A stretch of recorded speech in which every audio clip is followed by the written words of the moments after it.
I don't know if you noticed, but that is not Mock. That is the Chad. Everybody say hello to the Chad. So delighted to have you, Chad. Thank you so much for filling in today. I love being here. We are going to party this morning, you guys. It has already been lit in pre-show. First of all, I'm going to start off with actor George Wendt. He passed away. You guys, I love Norm. I love the 80s. Everything 80s. I love the show Cheers. You guys, if you don't know who that is, he was Norm from Cheers. Yes, he passed away at age 76. He received 6 consecutive Emmy nominations because of that one role. He was like the sort of supporting role that everybody loved. We're going to get to all the news and everything. I promise that we will. But you guys, like, I have a little clip from Norm. Doing it, buddy? Hey, what's happening, Norm? Well, it's a dog-eat-dog world, Sammy, and I'm wearing milk-bone underwear.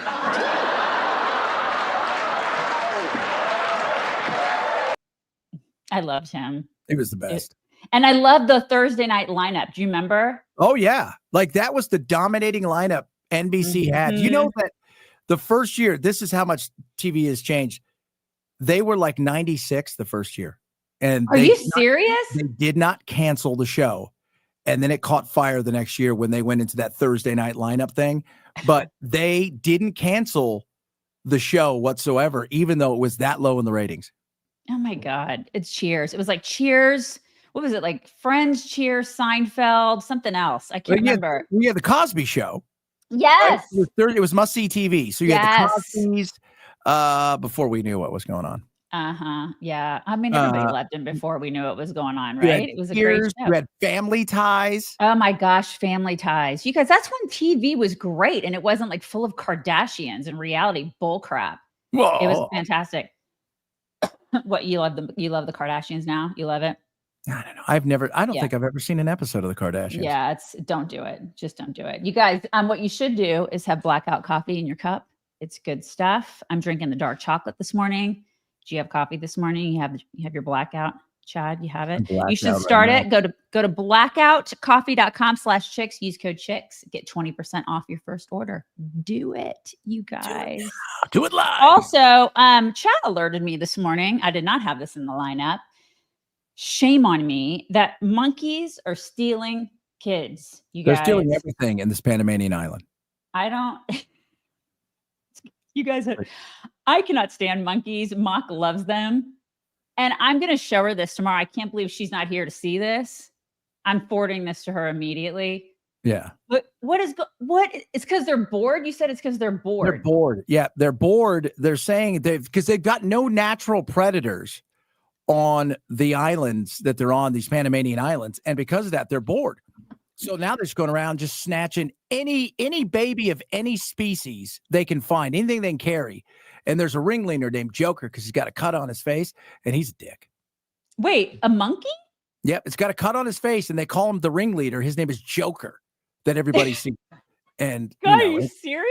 Mm-hmm. I would be on a mission to take that monkey down. So, and it well, would, now there's a predator. Yeah, it would be me and my Glock trying to take that monkey down. So that's happening, you guys. Mock instead of the Glock, and then she could try to capture it and make it a pet. She'd be like, "Oh no, pet you!" Yeah. So monkeys suck, you guys. They suck. They're stealing babies. It's not okay. All right, Marco Rubio was on fire yesterday. He is like the sleeper hire in this administration. I think people just underestimated how Him and awesome Besant are the two best hires in this administration. Who are the two best? Him and Besant. Yeah, I think Besant's he was. I mean, the vice president is also pretty awesome. He's good, but you know what? Rubio's better than Vance. Rubio has just been, I think, a shock to a lot of people. People really underestimated how amazing he's going to be. But he was being grilled yesterday. And it backfired on a lot of these Democrats who thought, oh, I'm going to have this viral moment. This is going to be really great. I'm loving this iteration of Marco. So there's this, I got a bunch of clips from yesterday. The first one I got for you, that absolute piece of excrement, Van Hollen, said he regretted voting for him. Yeah. I regret voting for you for Secretary of State. I yield back. May I respond? You may sit. Well, first of all, your regret for voting for me confirms I'm doing a good job, based on what I know. Well, that's about just your a record flippant and what you statement, stand Mr. for. Secretary. Can I respond, Mr. Chairman? You may. I didn't ask. Senator, Question. please let the secretary have I'd be the floor. happy to, but then I can respond to his. Your time's up, Senator, and woefully used, I might add. Well, Yeah, I don't Willfully think used. I don't think it was woefully used. I thought it was a great use of his time. So that guy's such a jerk. All right. So this is a clip where Rubio explains to morons out there that we don't have to accept anybody into this country, just because that's not the way it works. And there's no other country on the planet that Based on the operates national like that. interest of the United States, period, end of story. If there was a subset of people that are easier to vet, who we have a better understanding of who they are and what they're going to do when they come here, they're going to receive preference, no doubt about it. There are a lot of sad stories around the world, millions and millions of people around the world. It's heartbreaking. We cannot assume millions and millions of people around the world. No country can. So you have to have a process of deciding who do you prioritize, who do you allow in. We do it all the time. We do it in our immigration system now under our current laws. Unfortunately, it's primarily based on family connection and not on what they're going to contribute to the society from a merit standpoint. That should be changed, but that'll require statutory changes. But the bottom line is, this notion that somehow we have to accept anyone who wants to come to the United States is absurd.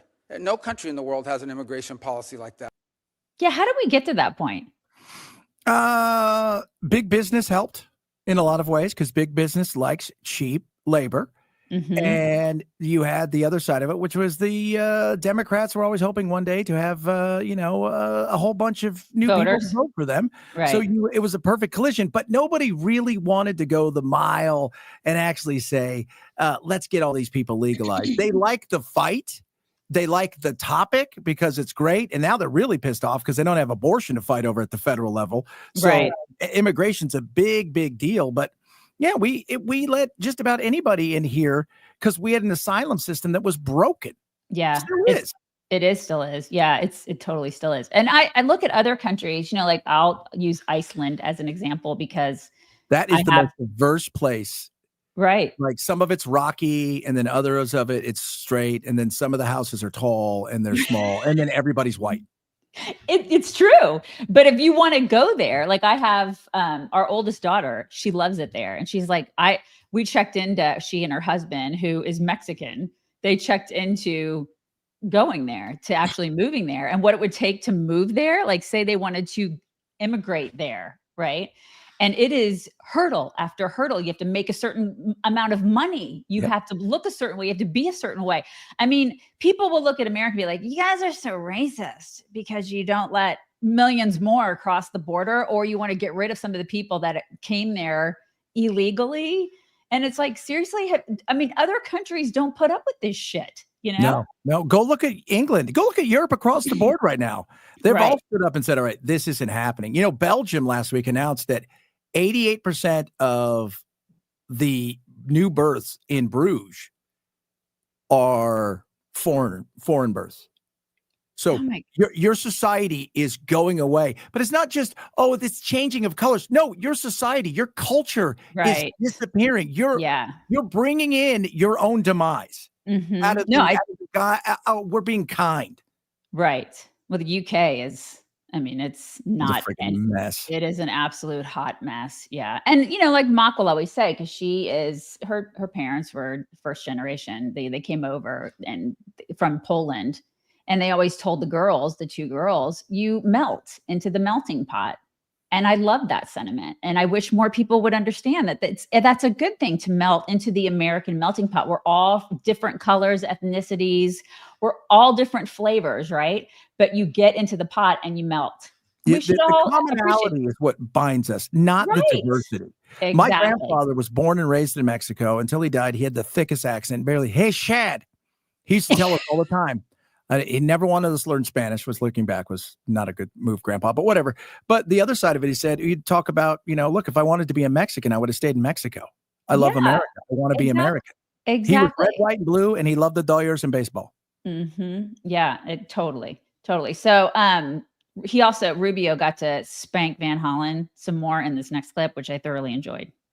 Reported gang members. gang members, including the one you had a margarita with. And that guy is a human trafficker, and that guy is a gangbanger, and the evidence is going to be clear. In the days to come, Mr. you're Chairman, going to see who you went to look, defend. Senator, I'm sorry, please, Mr. Chairman. Secretary No. Rubio has the floor. Mr. Chairman, he can't make unsubstantiated Senator, comments like that. Secretary Rubio has the floor. You've had Secretary your Rubio time. should take that testimony to the federal court in Senator? the United States because Well, he hasn't done it under oath. Here's another point, okay? There is a division in our government between the federal branch and the judicial branch. No judge in the judicial branch cannot tell me or the president how to conduct foreign policy. It's true. That's true. Mhm. Yeah. And he Very goes, true. they can't tell you what to say or do or compel you when it comes to another nation, because that's the one, very few things that the executive branch has absolute power over. Mhm. And immigration is one of those things, Yep. because you're coming from another country. Well, you can't compel us to do anything when it comes to another country as a judge, because we have no standing there. Right. Which is antithetical to what Biden said. He used to say, well, Yeah. or Biden's, puppeteers used to say when he'd be like, I can't do anything about the border. And then Trump gets in, the border is like 100% secure. Yeah, you can't know do what I mean? anything about the border on the other side. Right. You can do it on this side. Yeah, it's interesting how that works. Then Marco tussled with Tim Kaine, who always looks like he woke up from a bender. Is it just me? He's like disheveled looking all the time. But this is about the white South African refugees.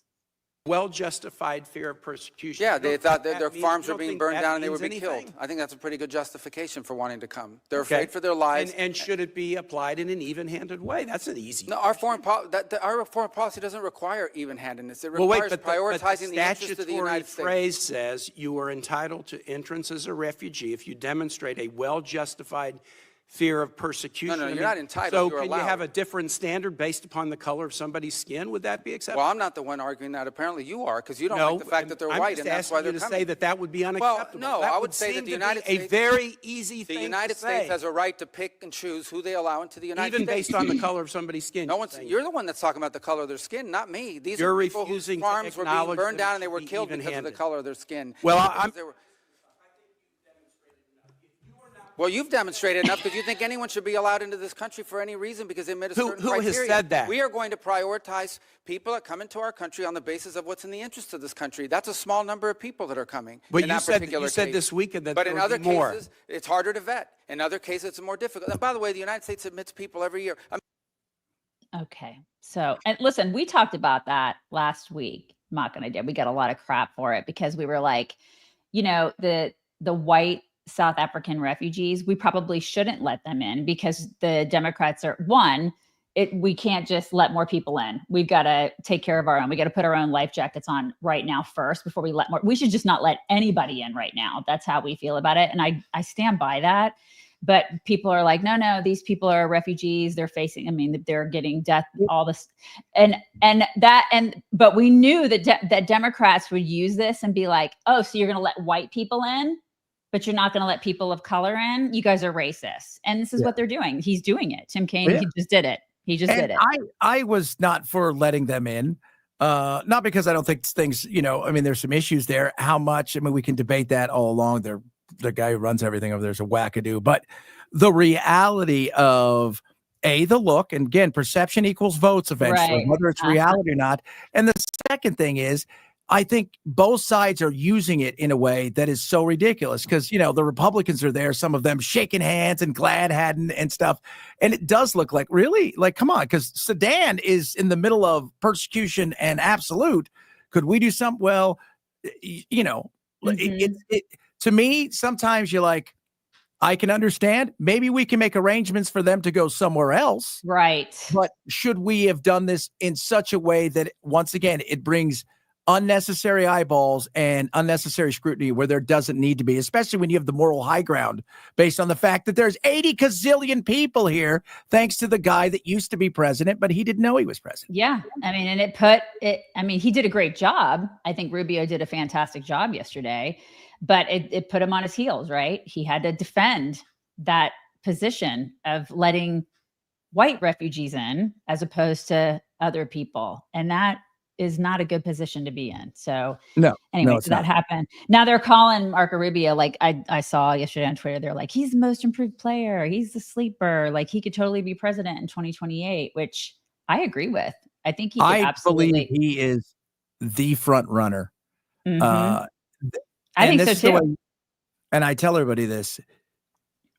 If you know anything about politics, the second most powerful and important job in the political world at the federal level is the Secretary of State. Agreed. Totally agree. The vice president, while they've done a little bit more, mostly it was a placeholder. In reality, it was, you go and what are you doing today? You're opening up an elementary school and then cutting a ribbon at some sort of thing. And then that's it. Totally agree. Right? Totally agree and with you. The Yeah. Secretary of State is out doing business, conducting foreign affairs. He is, and Vance is great, but I think if it was not just because of yesterday, I think Marco is the most primed and ready to go. Yeah. The fact that he's 3 feet tall isn't going to help him. And he's okay. Well, he also though is a Gen Xer. He's a little older, and it was one of those. Well, it's interesting because yesterday I started diving in. We've never had a Gen X president. No, think about it. We've never had one, and so I was looking at. It reminded me of this Kelly Mano video that I saw. And listen, hide your kids, hide your wives. There's language in this, but y'all check this video out. Kelly Mano. Weird that we never got a Generation X president. Have you met us? You don't want a Gen X president. You don't want us in charge of jack shit. Can you imagine a Gen X president coming in just fucking scorched earth on everything? The younger generations would shit their pants. They would be crying in the streets. They'd form like a protest, block the street to make a point. We'd fucking run them over. What would our campaign slogan be? Like, fuck around and find out, 2028? Yeah, that would be not great. even that many of them in Congress or the Senate. Like, nobody likes us. Who would vote for us? We don't even follow rules at our real jobs. We still eat cereal for dinner like 3 times a week. You don't want us in charge of the country because we don't give a fuck. Like the generation that gave us Rage Against the Machine. Do you remember any of the lyrics to Rage Against the Machine that we brought you? Like, fuck you, I won't do what you tell me. Fuck you, I won't do what you tell me.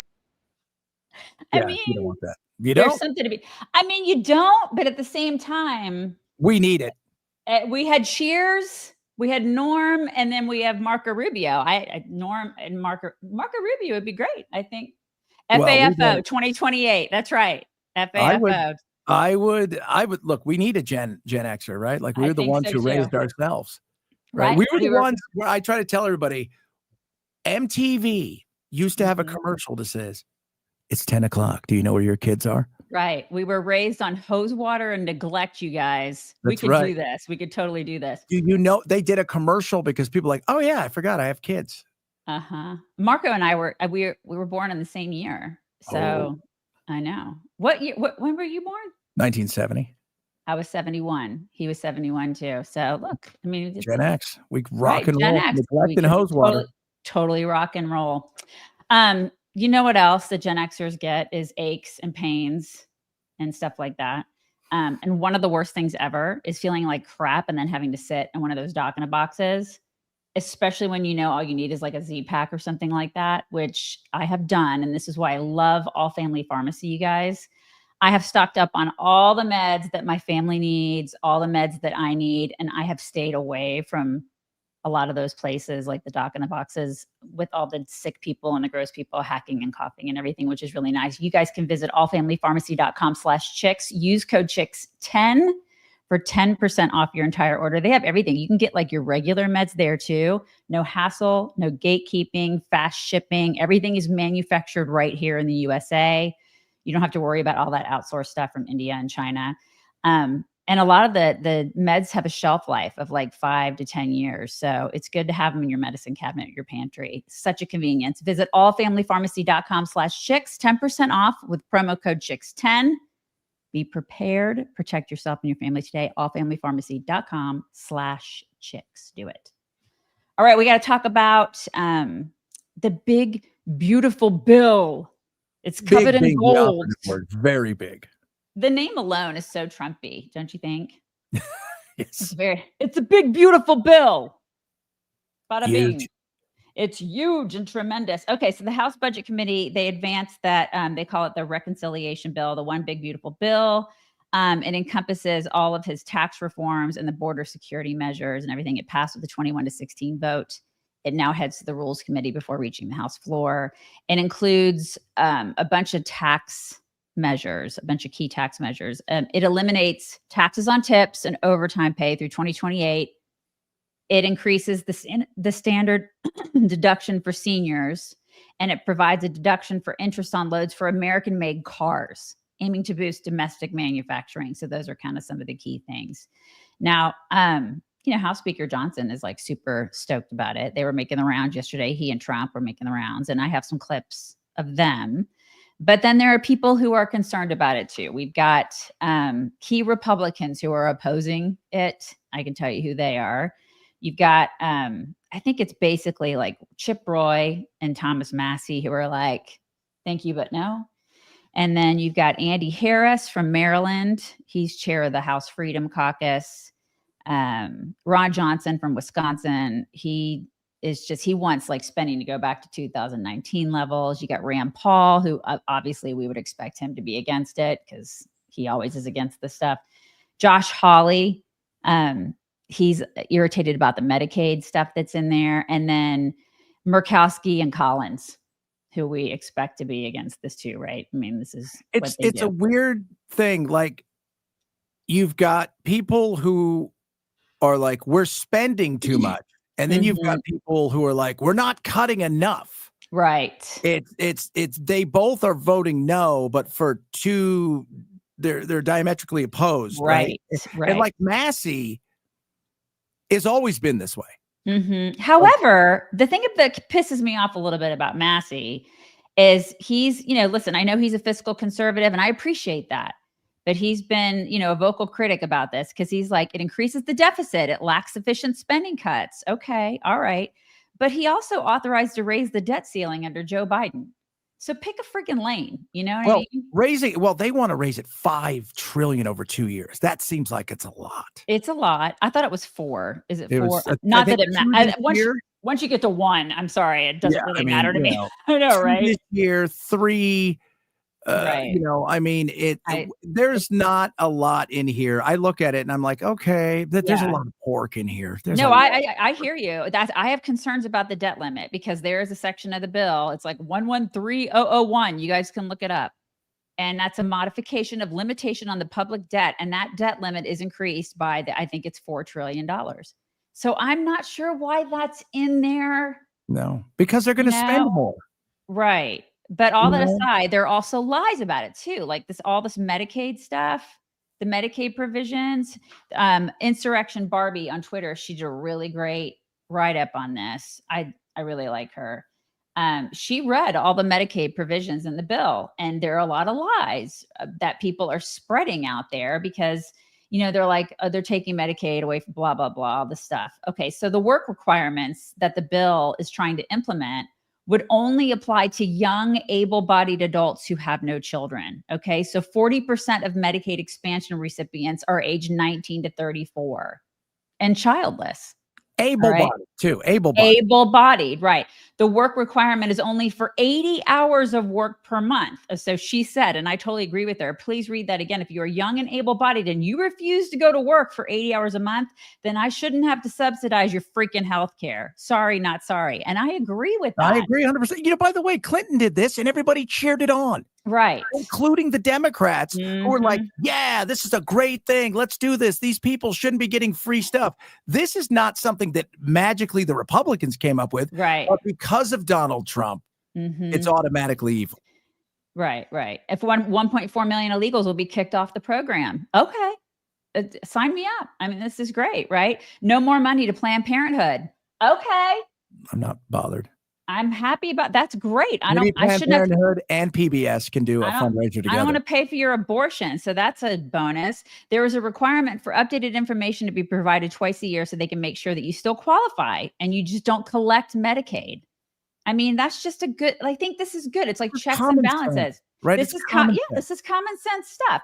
CBO, which is a disgrace now that I understand how they actually come up with the numbers, predicts that 7.6 million to 13.7 million people will lose their insurance by 2034. That includes 7.7 million people who refuse to fill out the paperwork to verify eligibility and retain benefits. 1.4 million illegals. And then they say there's just a lot of stuff in here. So you cannot let Democrats, like this is what she's saying. Insurrection Barbie said it perfectly. You cannot let Democrats gaslight you into oblivion about this. It's just there's a lot of common sense stuff in here. Yeah. But then there's also, raising the debt ceiling and stuff like that too. So I can understand where some of these people are a little bit squirrely about stuff. I have a clip from Tim Burchett on Eric Bolling's show, I believe, talking about some of his concerns about this bill. You get this bill across the finish line, or at least to the full vote? Individual attention to these folks. That generally is what happens. I still, too, remain undecided. I'm not violently opposed to it. I just had some questions about some of the numbers, some of the Medicaid numbers, and, of course, the SALT tax. So-called relief, which in my opinion is a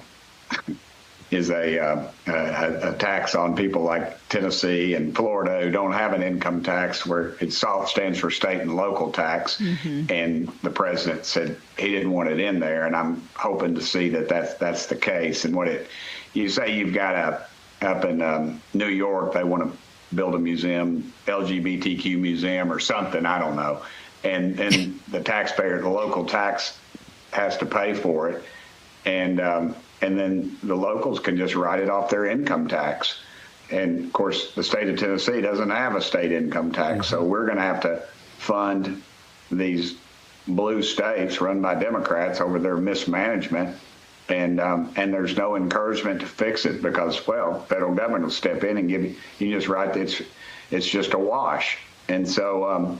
I'm concerned about that. And Medicaid, the president said don't touch it, but then he said kick the people off that are there illegally, the waste, abuse, and fraud, which is what the Republicans have been saying all along. But we've done we're terrible at messaging. I always see some members of leadership, all they're concerned about is remaining in leadership.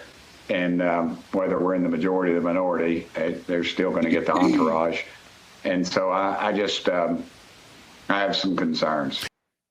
I guess, the concerns are valid, right? Somebody asked about the No Tax on Tips Act. The Senate unanimously passed the No Tax on Tips Act, and it's awaiting House approval.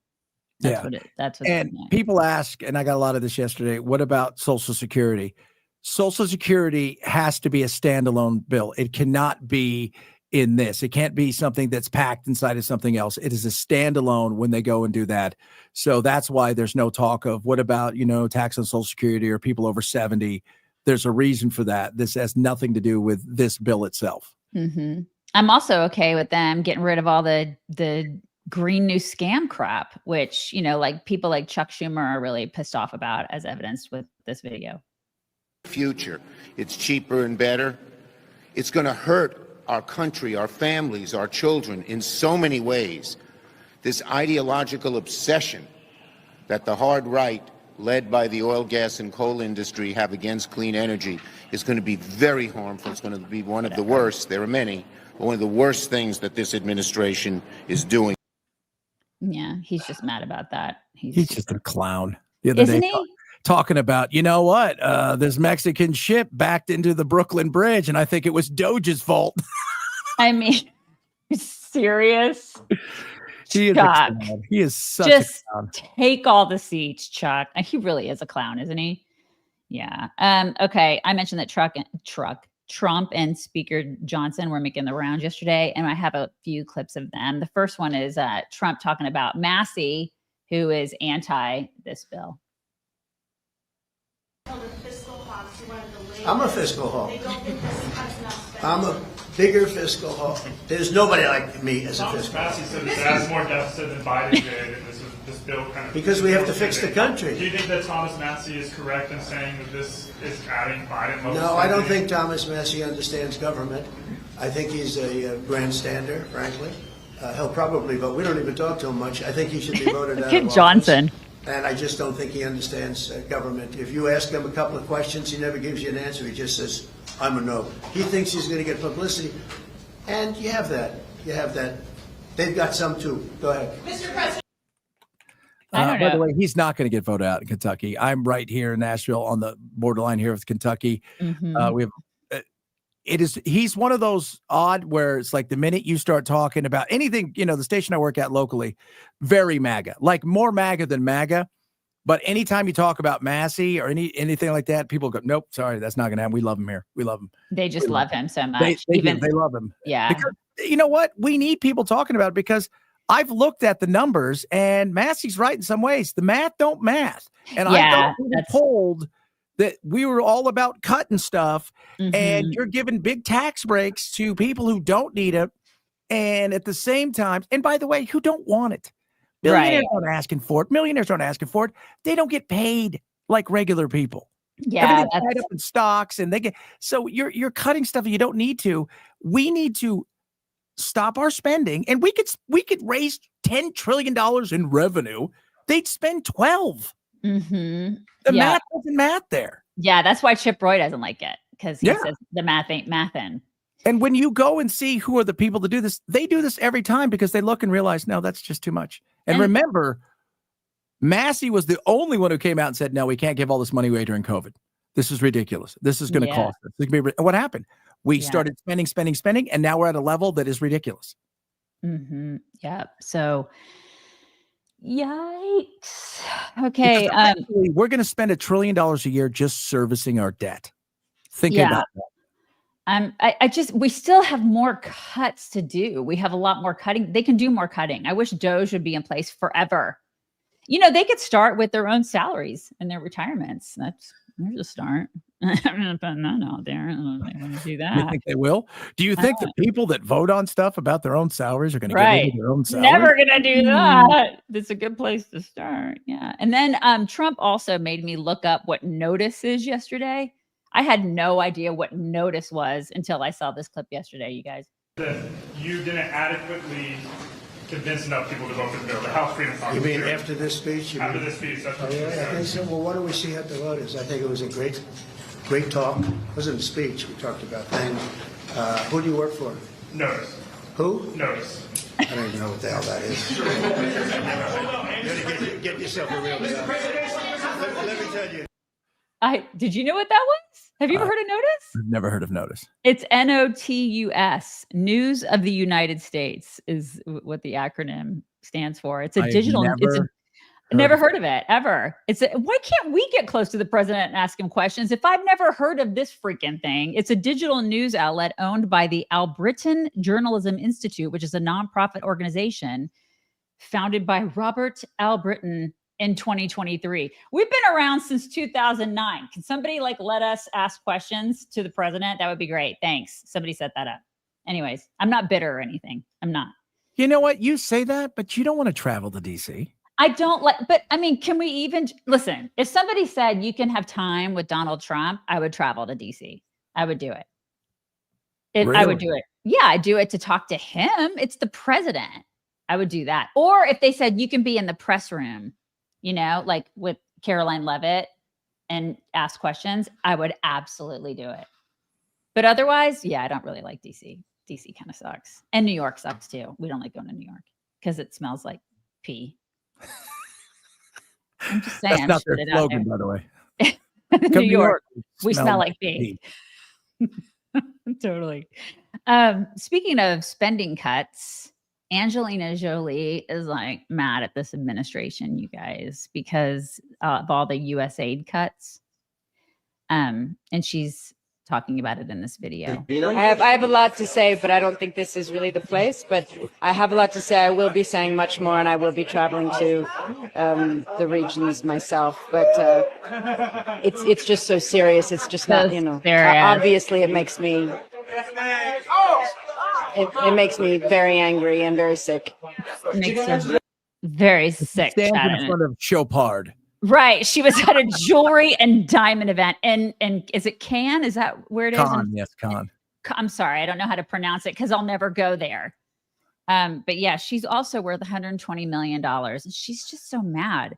Did you know that 83% of USAID programs have been cut? 83%. It's not enough.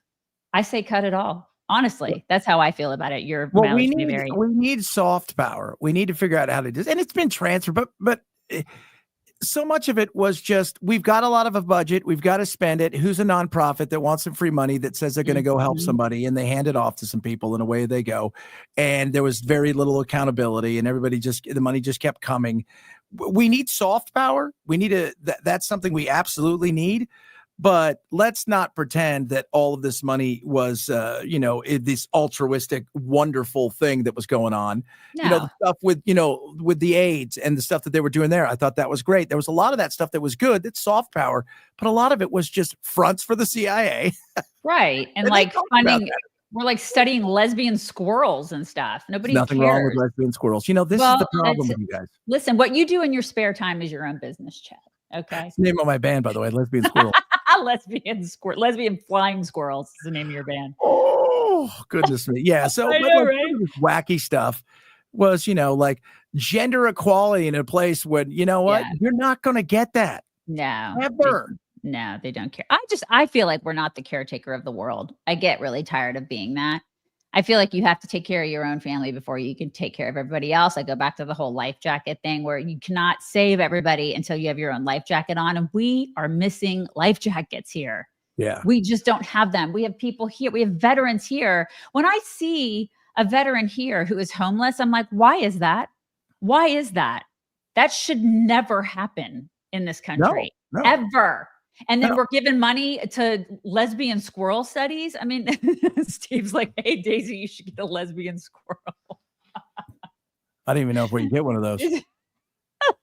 You adopt one? Probably in Portland. You could probably get probably. You could totally get it. Oh, absolutely in Portland. Right. Totally in Portland. Driving a Subaru. I'm sorry if you drive a Subaru, you guys. Sorry about that.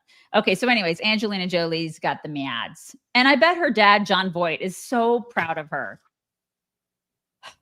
Anyways, another thing that's happening that I need to let you guys know about is that Sarah Connor is probably asking everybody, what are you doing with these robots? Because look at what Tesla has done, you guys. Look. This is a new video with their Optimus robot. Look at this, what it can do. It completely freaks me out. It can pick up the trash, it can carry your luggage. It can do all these things. We need to burn all of these with fire, Chad. Well, as long as we have 3 cheese puffs, we're going to be okay. Anything more than that, we're screwed. Still good. I hate all of this. Look at this. Some people are so excited about this. I know. Ashley wants one. I know. I listen, it would be nice if one of them could come clean my house, but the whole time I'd be like, it's gonna do something bad. It's gonna kill me in my sleep. It's gonna steal my soul. It's going to do something. I don't know. I'm freaked out by these things. It's here.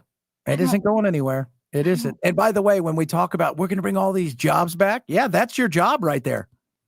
Those are what's going to take over all the jobs. You know why? They work 24/7. They don't bitch, whine, and moan. They're not calling in sick. Right. They don't need attention. They don't care about dress codes, Starbucks employees. Oh, good. My God. Yeah. You're like, you're taking away our individuality. Oh my God. Do you know how much piece of flair I have on?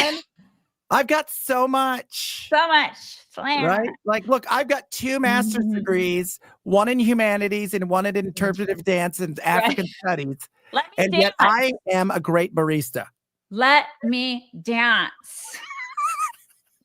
You know what you can do? You can dance in your retirement, and Bulwark will help you do that. It will. God, I'm trying to channel Mock with the transitions, you guys. I'm trying. Okay, the financial scene has been super crazy for the past few months, and people are freaked out about tariffs. I'm not freaked out, but some people really are, and they're freaked out about how it's going to affect their retirements, or if they're just wondering if they're going to be able to retire at all. And if you are worried about that or anything financial, you should contact our friend Zach, Mr. Daisy, and I use Zach as our financial guy. We love him. I use Zach. Do you use that? I love him. That's my man. He great? He's a conservative. He communicates with us. We've used people in the past that completely suck because they don't communicate. And he communicates, which I love. He's hands-on. He's like a family member that wants to see you succeed financially, which is a bonus, right? tomorrow, May 22nd, is that tomorrow? Yes, May 22nd at 3:30 Pacific, 5:30 Central, 6:30 Eastern. He's giving a free webinar. It's his tariff edition. You can register for the tariff edition webinar at knowyourriskradio.com. He's going to cover like how the market is reacting to tariffs, how they may impact retirement portfolios, the long-term outlook for 2025. Plus, he's going to talk about, opportunities to lower risk, costs, give your retirement as much upside as possible. So you should totally check it out. His webinar, Tariff Edition, is tomorrow, May 22nd at 3:30 Pacific. So register at knowyourriskradio.com. That's knowyourriskradio.com. Advisory services offered All right. through Trek Financial LLC, an SEC registered investment advisor. The opinions expressed in this program are for general informational purposes only and are not intended to provide specific advice or recommendations for any individual or on any specific security. Any references to performance of securities are thought to be materially accurate, and actual performance may differ. Investments involve risk and are not guaranteed. Past performance doesn't guarantee future results. Trek 24308. All right. We got to talk about Nancy Mace and her showing her boobs. Charleston business owner Patrick Bryant is Nancy Mace's former fiance, and she has accused him of physical abuse and recording sexual acts without consent. Bryant has categorically denied all accusations. Now, she made allegations against him on the House floor back in February, as you guys recall. We talked about that here on the show, and that grants her legal protection under the speech or debate clause. And now she is saying that she's going to, this is quote, she's going to show her naked body so she can hold the line for women and victims everywhere with every fiber of her being. So I guess she's going to, I think she's done that. Have you seen the video? She put something up, but it was like, she's like, behind me here, you could, just like this, you could kind of, and I'm like, I'm looking, man. I searched all night. You tried to see the boobs? I didn't look. I didn't even look. I mean, let's be real. I mean, she's got a great figure. I'm sure that there are a lot of men out there who are like, I cannot wait to see Nancy's boobs, Yeah. I'm sure there's no doubt about that. Those right. I don't believe those are natural, but you know what? You do to each their own. Right. So we've got a video of her talking about that. In my hearing, I'm going to dissect what that guy did to dozens of women hidden on a hidden camera and other devices as he recorded them with impunity, without their knowledge, without their permission, and without their consent. Patrick Bryant, I hope you're ready. I'm also going to be sharing some of the imagery that Patrick Bryant, that guy right there, took of myself and other women without our knowledge, without our permission, and without our consent. Naked bodies, women's legs spread apart, different genital areas. And he had a catalog almost of these different fetishes of what types of videos and photos he liked to capture of women without their knowledge. I'll go over that too. I'm also going to be going over some of the bills that I've worked on, particularly on voyeurism. The Sue Voyeurs Act and the Stop Voyeurs Act. Those bills were born out of the videos I saw of myself and many other women, because this is not about me. I'm fighting for their rights. We have 3 witnesses coming in today, and I hope that you'll tune in to hear my questions of the experts and see some of the evidence this guy did to women, to hurt them, to strip away their privacy. And he did it for years, and he saved those files of those women for years, one up to a decade. This man still roams free to film women without their knowledge, without their permission, without their consent. Nothing is stopping him from continuing to do that. I mean, it's good that she is exposing it, but I feel like she's using her job as like a place for personal vendetta. Like there's better ways to get back at your ex. You know what I mean? Yeah. Now, why is he out? I don't know. See, that's the whole thing. I've looked at a couple things, and I don't see him charged with anything. Right. And you're saying a lot of stuff that he did, and I feel like, well, okay, why isn't he in jail? Why wasn't there? Yeah. I mean, there's some, like you said, a little personal vendetta. And I know she brought in 3 or 4 other women that came in and testified, but I don't know if it was all about him. But definitely it was, there was other men up there, but she was like that guy right there. Right. I love all the stuff she's done for, for women, basically. For women and like transgenders in sports and how they need to get the hell out of there and like get out of women's locker rooms. And I mean, I am all for that. I am so happy that she's been a voice for all that. But this is all very interesting to me. Very interesting. Yeah. The whole thing was, And all I saw was one picture where you couldn't even tell. It was like her kitchen, and I didn't even know there was a person there. Yeah. Yeah. So anyway, if you guys are interested in seeing that, you can go see it because she's going to put that. So speaking of fiancés, Bill Belichick and that child woman are engaged. Nice. Jordan, what's her name? I think we have a picture of them. Jordan Hottie. Do we have a picture of them? I think, Fallon. Oh yeah, that's them. Is that them? No, that's not them. I think we have a better picture of them right there. There's them. Yeah. That's them. That's right. She's looking right at him saying, "You are so rich." She's totally marrying him because she loves him, Chad. She loves him. Yeah. Yeah, it's all love, you guys. Seriously, though, somebody needs to ask him if he's okay. I think this is a case of elder abuse that's happening right before our eyes. It's his money. Spend it how you want, bro. I know you love it. You think this is fantastic. All men love this. All men think money. This is so great. I don't love it. I mean, obviously she's there for the money, but you know what? Everybody's acting like this guy. This guy's running a football team. He's the greatest coach in NFL history. And unless he is literally out of his mind, which I don't think to be true, and he wants to enjoy his life, and he realizes you're here for my money and the access I give you, and I'm here because you got a banging ass. So we're each going to get a little something. Okay, there you have it. There's that. He has kids, right? They're older than her. Yeah. So gross. Yes. His kids are probably like, this is disgusting. And she is totally sponging off our dad. Yeah. And isn't he changed his will too? Did he change his will? I think there was talk out there that he's changed some stuff. If he didn't change it, he will, because they're going to be married. They're going to be married. It's like, and they're all like, we want prenup. Yeah. Do you remember, was it Bill and Ted? Dude, I can't believe Missy's your mom. Like when we were sophomores, she was a senior. Yeah, this is it. I mean, it's just so weird.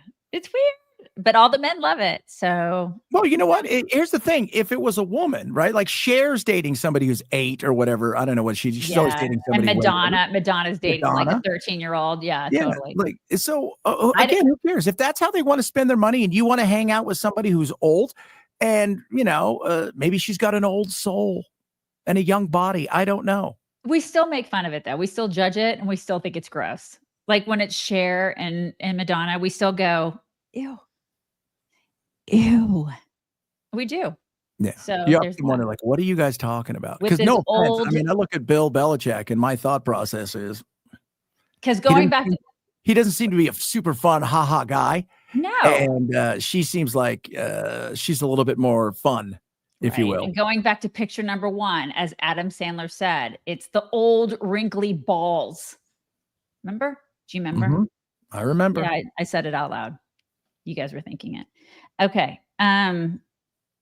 Speaking of children, because she is one. Yesterday was National Bring Your Kids to Work Day, and Karoline Leavitt she hosted a press briefing, and she had all the kids of like the reporters and the staffers. Hey! Before we talk about that, how old's her husband? Oh yeah, her husband's like 30 years older than her. Oh, okay. Yeah. I just want to before we put that out there, go. Oh, Chad, we've talked about it. We've talked about it, and we've done a little judging here on the show. Like full disclosure, we've done a little judging on it. We're a little bit like, a little bit weird. By the way, I don't judge. That's your money. We do. I know we do. We do a little judging here. It's probably not right, but it's what we do here. We're all friends, and we're always like, can we be mean for a second? We're like your BFFs. It's a circle of trust here, isn't it, you guys? It's a little circle of trust. Yeah, we like Karoline. We think Karoline is spectacular, but yeah, she's married to a guy that's a lot older than her. I think he's older than her dad. Anyway, it was Bring Your Kids to Work Day. Did you guys bring your kids to work? Anybody in the comments? It'd be great to hear about that. I didn't know it was Bring Your Kids to Work Day. I would have brought Gwen to work with me. I had no idea. But these are some of the hard-hitting questions that we're here for. Here's one clip.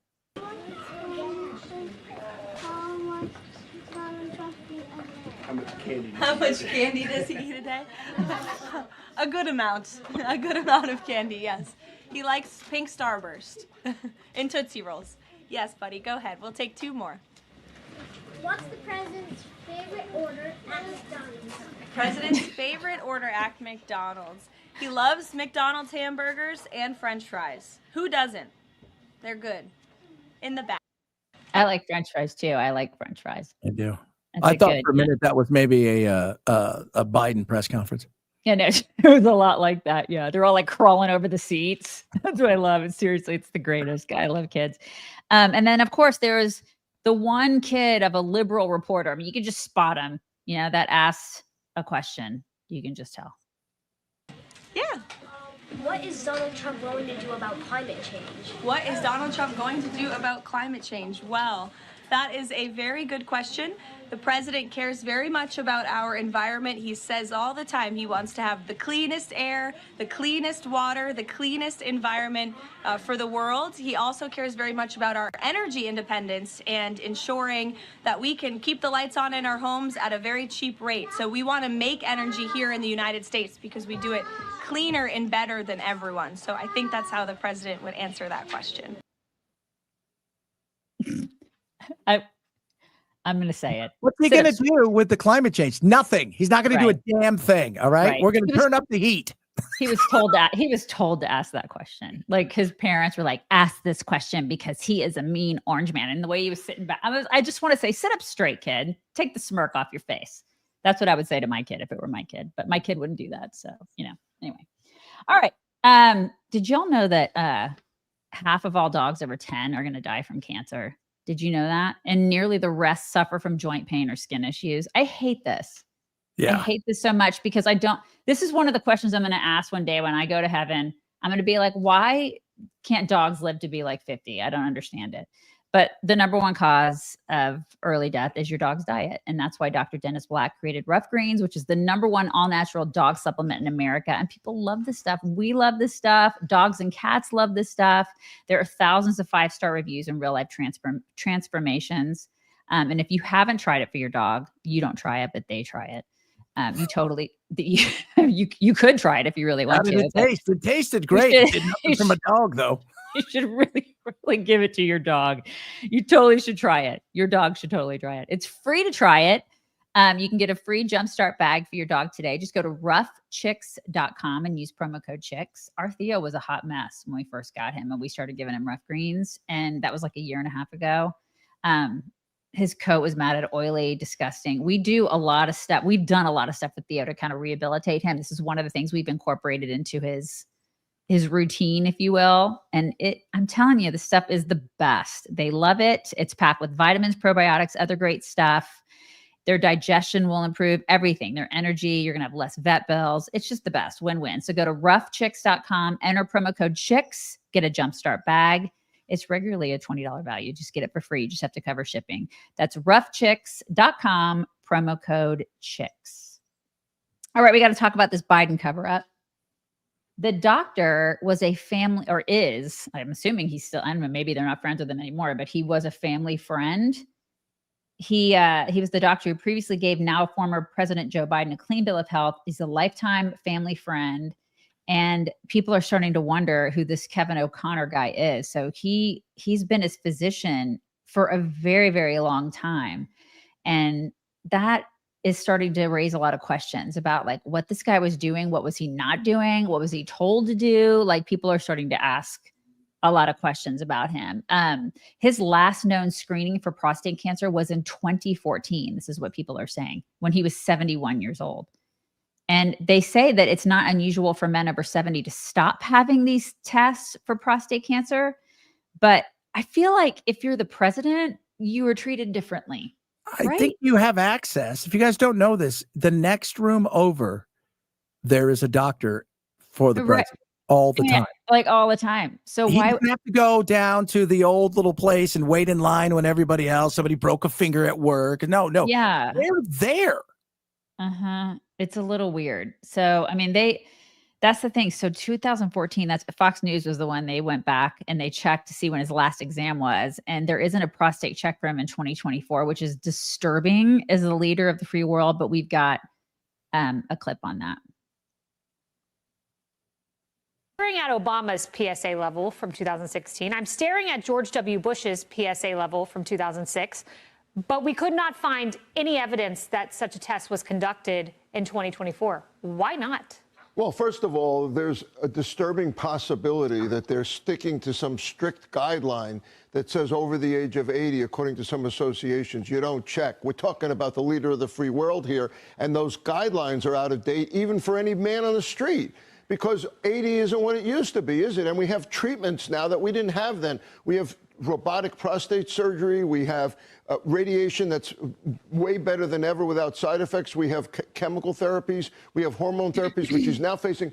The idea that he might not have been screened is deeply disturbing. Even more disturbing is the possibility that they did screen him, that he had a PSA, that he had a digital exam early, that they knew he had prostate cancer, and that they kept it from the American public, just as they were keeping the cognitive problems from the American public. And as you know, yeah, I feel like this is all just really bad. And now we're starting to look back, or I mean, we all kind of knew when it was going, we knew it was happening. But now when you look back and you can see it even more objectively, you look and say, okay, well, who was really running the country? I hate to use Jake Tapper as an excerpt. And I'm not pulling any of the clips from the Megyn Kelly interview, but there is an excerpt from his book. And we've got it. We've got the little excerpt here. But it basically says that 5 people were running the country. And we knew that. Yeah. You know, we knew that was faceless, non-voted on individuals were running the country. Who do you think those 5 people were? Because they allude to Obama, Valerie Jarrett, Susan Rice, Jake Sullivan, Anthony Blinken. I think that's 5 people running the country. And Joe Biden was at best a senior member of the board. Yeah. No, and by the way, it wasn't those 5. They may be doing their own thing, but when it comes to the inner circle, the day-to-day, including the stuff that they made the economic decisions without the Treasury Secretary Yellen, those were none of the people you named. Right. I think it was just staffers. We're finding out that it was freaking staffers. Okay. So the staffers were basically the ones running the country, which is completely terrifying. And Hunter, by the way, Hunter, he came out yesterday and said, oh my God. Yeah, it's Jill ugly. Hunter and Jill. Yeah. Like you just have the biggest morons running our country. So Tim Burchett, I have another clip with him. He's making the rounds today on our show. He was on with Benny yesterday, and he insinuated how those staffers were probably getting payoffs. Of course. Yeah. His name was Ray Blanton. It made national news. And I mean, they wrote songs, Pardon Me, Ray. And it was a cash for clemency deal. And that's exactly what I think you're going to find out. You're going to find staffers that were able to take forms, get them and run them through some sort of bogus legal system. And then they auto pinned them. And there's probably people out on the street that shouldn't be, but somebody got rich off that. And I think those people, I hate to say it, but you'll see something probably horrible happen to some of those people because it goes up the chain. This is a very dangerous town to play games in. Something horrible. So they're going to be like Hillary. Like they're going to get murdered? They're going to get Hillaried. Well, this is what I said. You want to know who some of these people are? Go look at the boards of all of the Halliburtons and everybody else. Mm-hmm. Find out who got a new board position that worked inside the Biden administration. Great point. Because who's getting $700,000 a year salary with $1 million a year in stock options at virtually nothing. Then you'll go, oh, okay, I see how this works. Right. Yeah. I mean, it's just unreal. They just all disgust me, My thing is I'd like to know if anybody, he says these things, but is anybody ever going to be held accountable? I always ask that question. And the answer is always a big, huge in neon lights. No, Daisy, no. No, like, nobody, because government will never police government because they know at some point in time, they're going to be on the other side and they don't want anybody to police them. Right. And if I don't pay $6 in income tax, I go straight to jail. Really fair. It's really fair. All right. So I've been saying for years back when we were on the radio in Indy that this is just flat out elder abuse. Back when he ran the first time, I remember saying on the air when we were in freaking Indy. I mean, this was like a long time ago. I'm like, this is elder abuse. People are like, that's mean, Daisy. You're so mean. But check out this montage. Daisy, it's so mean. It's just so mean. You're so mean. Check out this montage, though. Tell me what you think. Such a great job. You answered every question. You knew all the... And let me ask the crowd, what did Trump do? Why? Oh, really? Yes. Oh, my God. Coat 1, President 0. I swear. She's the worst. We have to take him. He's shitting his pants right now. We have to take him.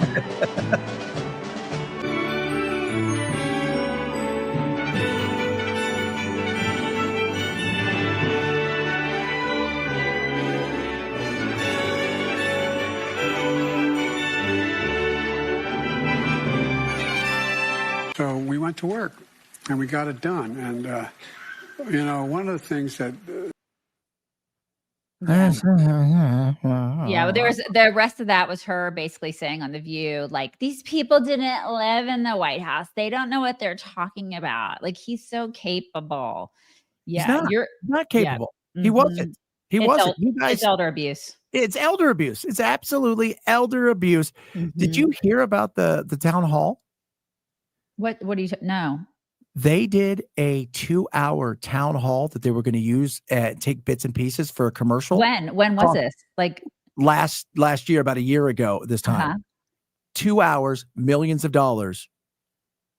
They couldn't use one bit of it because they said it was. Some people said, well, the lighting wasn't very good, and then Alex Thompson says no, it's because he was completely incoherent, and there was nothing they could use. 2 hour. They brought in people. It was going to be a commercial. They were going to ask him questions, and he was going to answer them. They were going to take bits and pieces, like a minute here, and they were going to use it all as a commercial. They didn't use one bit of it. They scrapped it because it was so bad. And presumably, those are people who support him. So Yes, what do you? There were actual. It was Biden supporters, Right. Democrats, who were probably walking out going, "Oh no, this isn't going to happen." I mean, but that's the thing. How do you reconcile that? How do you do that? If you're a Biden supporter and you walk away, how do you go, oh, but I still love him? I still think he's great. I think a lot of people that saw it up close like that probably said, you know what, I can't vote for this. I may not vote for Trump, but I can't vote for another one of these. It's insane. Like it's insane. People will make excuses. We've talked about this a lot over the past week, how the Jake Tappers and the George Clooney's and all these people of the world on the left, the Joe Scarboroughs, this is the best version of Biden I've ever seen. Oh, did you see him on with Mark Halperin, Scarborough, trying to defend himself on that? On that? No, I didn't. What did he say? He just basically said, look, the time I had spent with him, he seemed to be okay. And he tried to defend that because he's getting shit for it. Yeah. Said, dude, you're going to be remembered. This is going to be on your tombstone. Like, this right. is the best. Mark my words. Set the tape now. This is the best version. These people, it's just like COVID. They cannot say, I was wrong. No. I mean, at least Jake Tapper is saying that he's wrong, but he's making money off of it, which makes me hate him even more. Well, it's like Alex I can't. Thompson, the guy who really did the work, he got destroyed in the media by the media. And then he got an award for being the person that covered the story and cheered on by the same media that wanted him doomed. Yeah. Which to me is, again, fascinating. And he brought Jake on because they're friends. And he's also like, look, I'm with Axios and yeah, I'm a good reporter, but dude, you're Jake Tapper. So we'll give you a through line and put your name on it. And so we can all go sell this because you'll get us better access. Yeah. But the book should be called, oh my God, I suck at my job. I'm a piece of crap. Please forgive me. Let me tell you how horrible I am at doing this and why I hate Donald Trump so much. But that's a long title. Yeah, it's a very long title. I don't know if anybody would. I mean, people are going to buy it now, but with that title, yeah. Yeah, because there's a lot of stuff in there that you're just like, ooh. It's just, I cannot with these people. Meanwhile, The View. Oh my God, The View. Talk about people living in denial. You guys, I can't. They're doing the whole, we had no idea he had dementia. It's somebody else's fault that we're stupid and ignorant and Democrat. But I repeat myself. This clip of Whoopi it's just too much. I'm going to start drinking. Always been a mass trust issue because politicians, media, nobody does what they're supposed to do. Now, I say, for me, listen, he's 83, so he's a little stumbly, he's a little rumbly. I can't point to anything that he's done. Really? As that he did. No, as that he's running for his next 4 years. But I'm saying, I want, not you, but I want somebody to tell me, well, when did you know it was bad?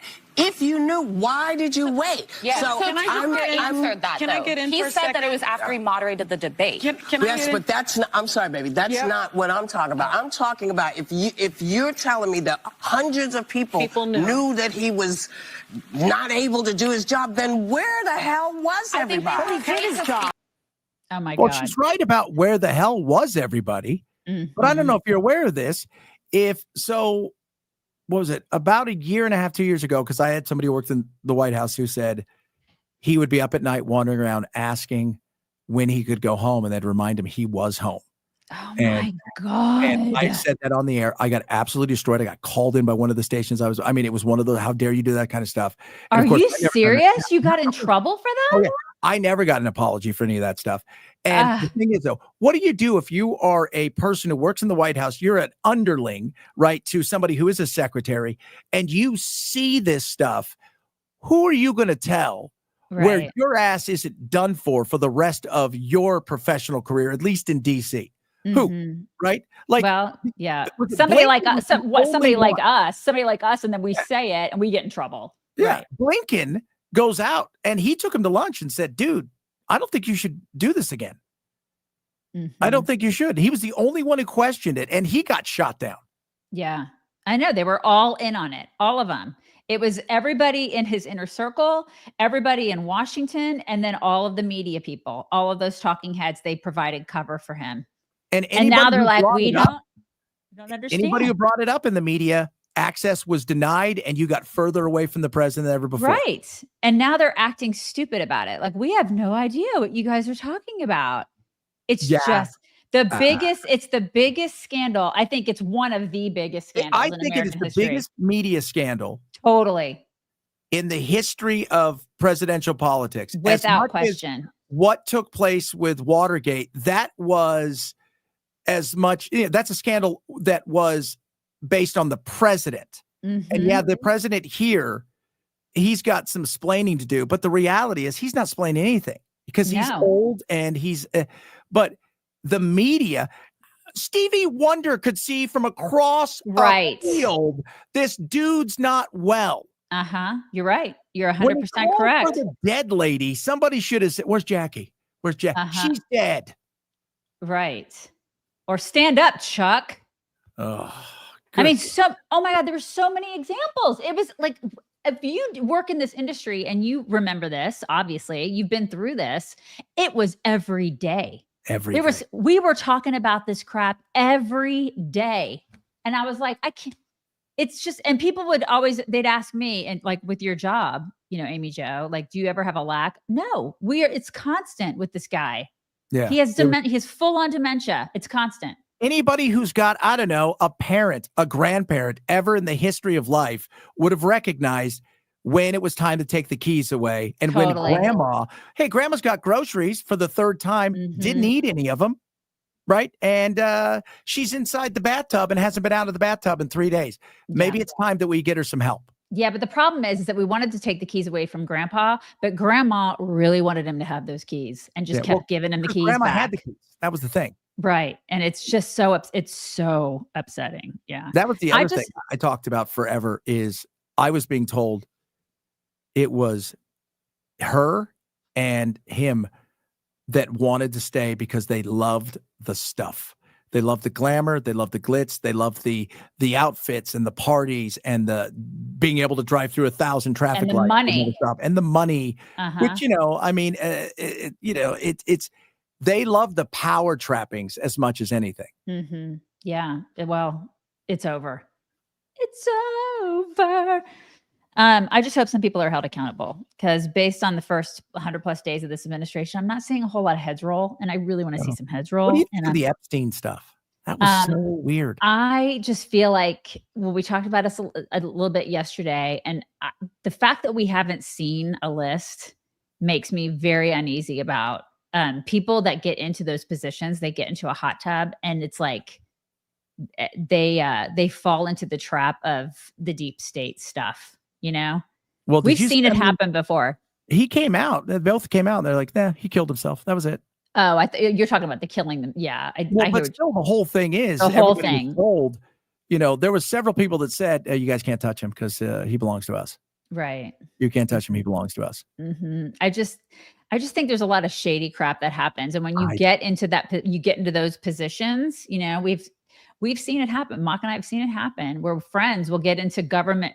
We think they're great. They're going to do great things. They get into these government positions and then they change. And it's like, I think that there's a lot of people in the higher ups, probably even in this administration or in and around it, the sphere, that may have some association that they definitely don't want to make sure that stuff. I'm sure there's a lot of people that we don't want to have an association with him that have an association with him. Yeah. I'm sure there's a lot of people that people are going to be like, oh my God, that person does. Yeah, that person probably. It's gross. Switching gears a bit, but also kind of related, since Biden was obviously responsible for this. The Pentagon is launching a review of the Afghanistan withdrawal. And he wrote a letter. Pete Hegseth wrote there's really no video for you guys, but he just wrote a memo. This is for senior Pentagon leadership. And he's ordered a probe into that chaotic exit. And I hope, at least with this, we'll see some heads roll. I don't know. I don't know if we will see heads roll. You know what else they need to investigate is, do you remember when we were going to get revenge on them and we killed the guy that went out to get milk for his kids that had nothing to do with it? Right. Yeah, that wasn't good either. Like, what'd that cost us? Because, we paid them out handsomely.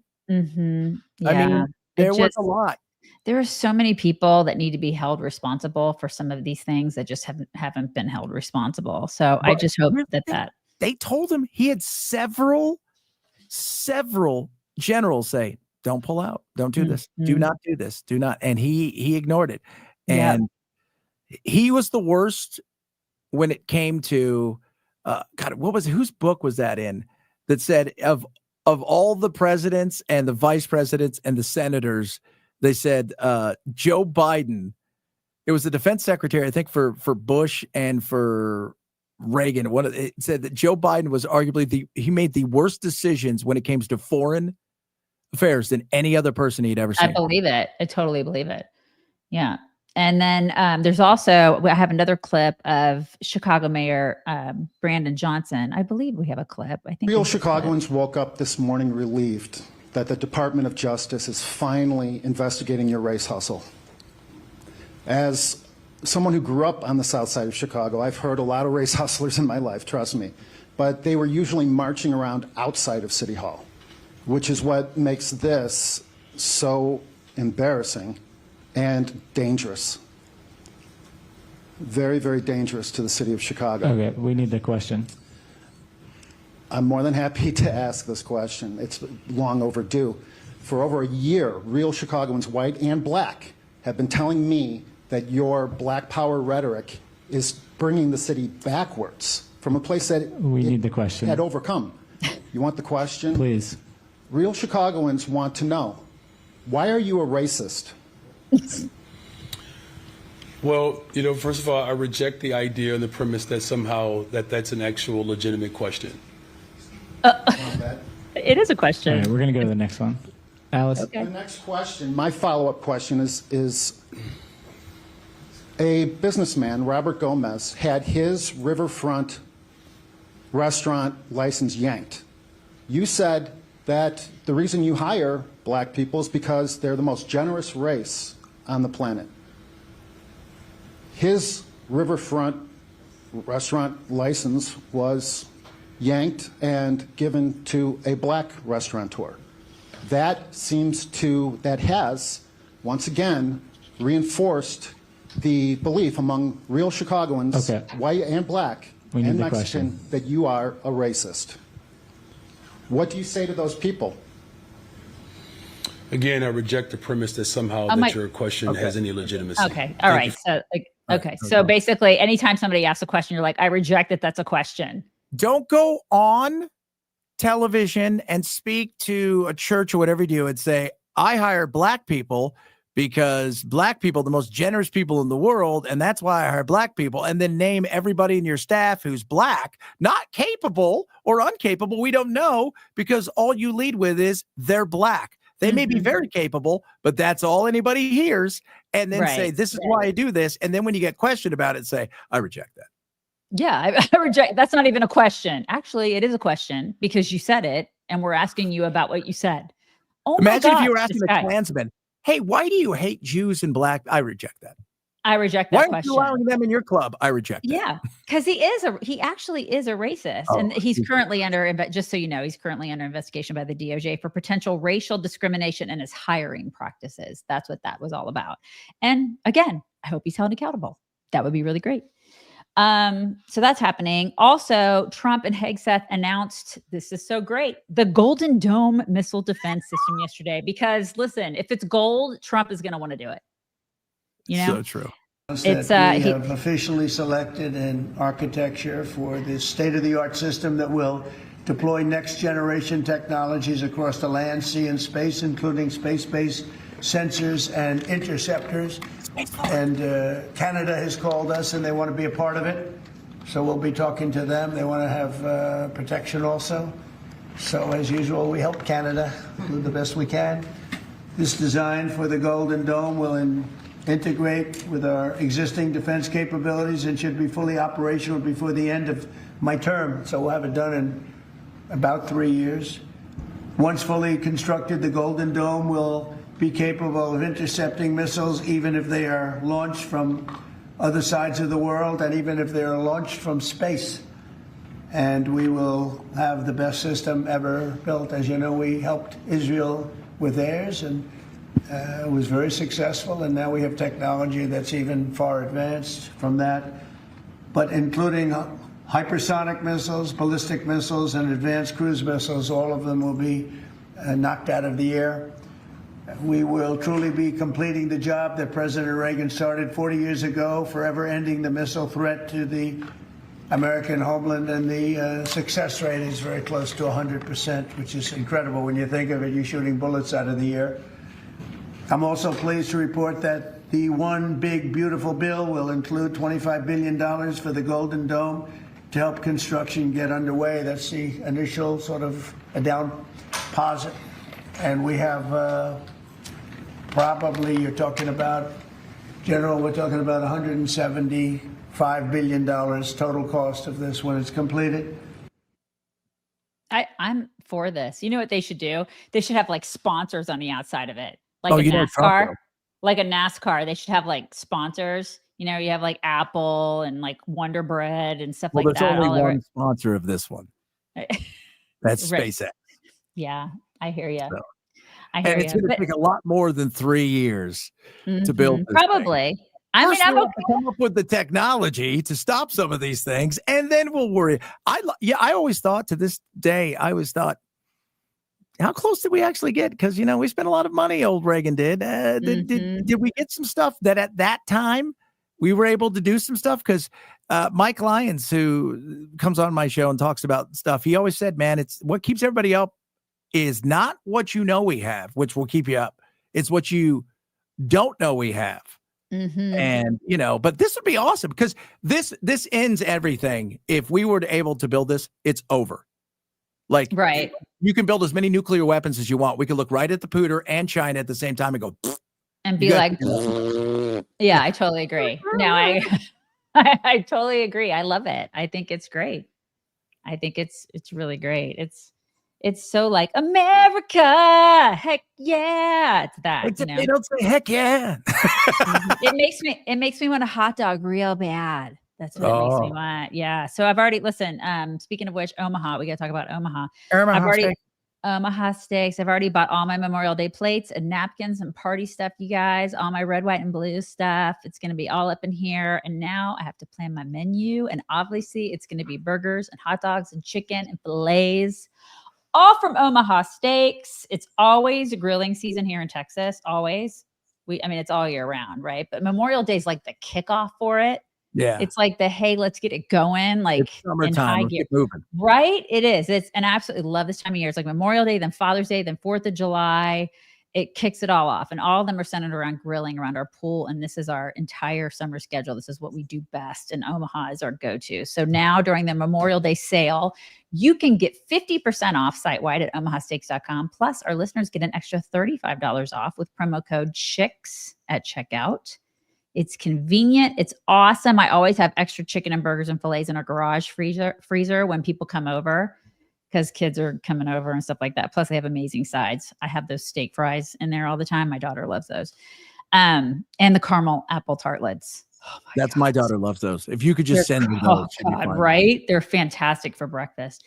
The quality is unmatched. It's convenient. It's delivered right to your door. It's so freaking good. And it's covered by 100% guarantee. So do it, you guys. Visit omahasteaks.com for 50% off during their Memorial Day sale. And for an extra $35 off, use promo code CHICKS at checkout. That's omahasteaks.com. omahasteaks.com. We love them so much. Okay, Ashli Babbitt, we got to talk about her real quick. Her family was awarded $5 million in a wrongful death lawsuit. They originally sued for $30 million. And there is a lot of reaction to this. A lot of reaction. Liberals are saying, that it's crazy. And I don't know. What is your take on this? You were somewhere you shouldn't have been. People, it was a large number. There was chaos going on. And even if you think there were plants inside of the crowd and this, that, and the other, the guys who were there defending stuff, they didn't know that, right? They weren't privy to, hey, this is just, so guys, I mean, we see it with cops normally. I mean, you see a big crowd and they're human beings and you don't know who's what, when, how, and why. And the $5 million, I feel like you shouldn't have been there. Like you and I say, we can go. Some people are like, they were good. She was just on a tour. Okay, whatever you want to say. I've been to Disneyland on a tour. And, oh boy, don't punch anything and try to break through a wall. That's not a good thing. And she wasn't walking down the hallway and a sniper took her out. Okay. I think differently. And I believe that she was unarmed. She was not a threat. She was a kind of a small woman. I feel like he probably could have handled it differently than shooting her. Well, if it was one-on-one, I think it would have been. But so you think because she was part of a crowd, she was just in the wrong place at the wrong time, and he just shot into the crowd. Yeah. That's the kind of thing where, I don't fault her for going. Well, I fault her for any of these people doing some of the stuff that they did, which was asinine and stupid. I think we recognize that, right. A vast majority of them were walking through and very peaceful. There were some that were ridiculous, and none of them had weapons. I but think they didn't know that. You don't know that, right? Like we hear this all the time when it comes to the cops. Well, this guy didn't have a weapon, and you shot him. Yeah. Well, I thought he did, and that's one-on-one, let alone a crowd of people. And you're worried about your life, and you're saying, my thing is, I need to protect what's in here. Mm-hmm. So I think he was kind of a shitty cop, but that's just me. But we can agree to disagree. Yeah, and totally. I love that about us. So we're going to do that. Anyways, her family got $5 million. So there you go. So there was that. What we will agree on, I feel like you and I will agree on, is the fact that toxic masculinity gives people the mads, and we're not mad about it. We love it. We absolutely love toxic masculinity. Check out this guy, you guys. This father is getting a bunch of backlash for rescuing his 9-year-old daughter from her flooded school in Westernport, Maryland on Tuesday. This was yesterday, because rescuers were unable to get all the children to safety in a timely manner. Okay. So they were just slow.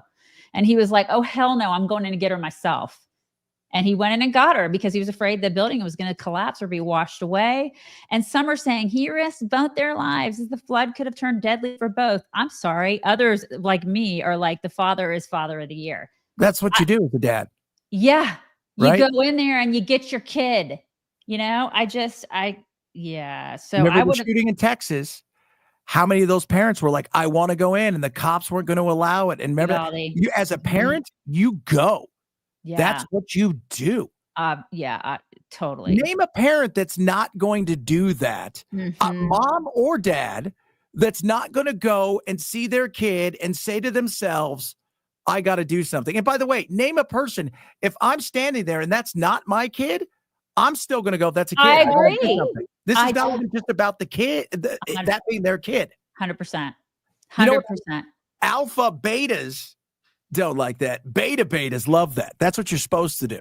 Right. It's exactly. This is the thing. We probably need to, I think you and I were talking before we went on about how Elon or somebody needs to invent some sort of a vaccine that makes betas into alphas. Well, I'm just telling you right now, I'm not trying to be mean, but I look over there at, Robert Kennedy Jr.